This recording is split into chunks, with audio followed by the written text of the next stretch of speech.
Hi friends, today we learn about the motivational story to get motivated in life.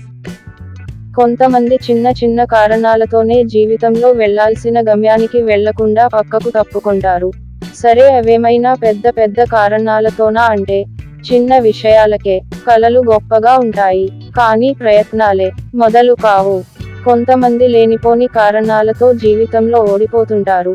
సరే, ప్రయత్నం చేసి ఓడిపోతే అది ఒక పద్ధతి, కానీ ప్రయత్నమే మొదలు కాకుండా ఓడిపోయామని ఇంట్లోనే కూర్చుంటారు. ఇలా చేసి ఉంటే బాగుండు, అలా చేసి ఉంటే ఇంకా బాగుండు అంటూ ఇతరులకు సూక్తులు చెప్తారు. కానీ అప్పుడే ప్రయత్నం చేసి ఉంటే కనీసం ఆశయం కోసం ప్రయత్నం చేశామనే తృప్తి అయినా మిగులుతుంది కదా.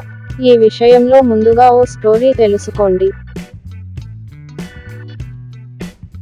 ఆకాశంలో ఎగురుతున్న గద్దను చూస్తుంటాం.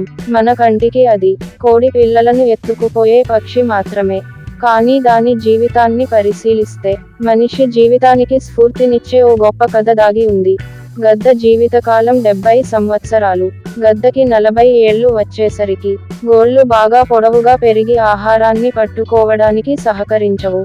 పొడవైన దాని ముక్కు కొన వంగిపోయి ఉంటుంది. ఈ కారణంగా ఆహారం పట్టుకోవడం కష్టమవుతుంది. ఈకలు దట్టంగా పెరిగి దాని రెక్కలు బరువై చురుకుగా ఎగరడానికి సహకరించవు. ఇలాంటి సమయంలో గద్ద ముందున్నది 2 దారులే. ఒకటి ఆహారం లేక చచ్చిపోవడం, రెండోది తనను తాను మార్చుకోవడం. గద్ద రెండో దారిని ఎంచుకుంటుంది. ఆ మార్పునకు చాలా రోజులు పడుతుంది. మార్పు కోసం తనకు దగ్గరలో ఉన్న ఒక ఎత్తైన కొండను స్థావరంగా చేసుకుంటుంది. పెరిగిన ముక్కు కొనను కాలిగోళ్ల మధ్యలో పెట్టుకుని బాధ కలిగినా నెమ్మదిగా వలిచి వేస్తుంది. ఆ తర్వాత ముక్కు మళ్ళీ కాస్త కొత్తగా వచ్చి పదునుగా పెరిగే వరకు ఎదురు చూస్తుంటుంది. పదునుగా పెరిగిన కొత్త ముక్కుతో అవసరాన్ని మించి పెరిగిన కాలిగోళ్లను వదిలించుకుంటుంది. ఆ తర్వాత తన ఈకలను తానే పీకేస్తుంది. అలా మళ్ళీ కొత్తగా జన్మిస్తుందన్నమాట. బరువుగా ఉన్న తన రెక్కలను తేలికైపోతాయి. ముక్కు మళ్ళీ పదునుగా మారుతుంది. గోళ్లు ఏదైనా పట్టుకుంటే వదలకుండా తయారవుతాయి. మళ్ళీ బతుకు పోరాటంలో దూకేస్తుంది. గద్ద జీవితంలో ఎంతో గొప్ప స్ఫూర్తినిచ్చే స్టోరీ ఉంది కదా. చిన్న చిన్న విషయాలకే కృంగిపోయి జీవితాన్ని నాశనం చేసుకునే బదులుగా పోరాడితే గెలుపు మీ కాళ్లకు దగ్గరకు వస్తుంది.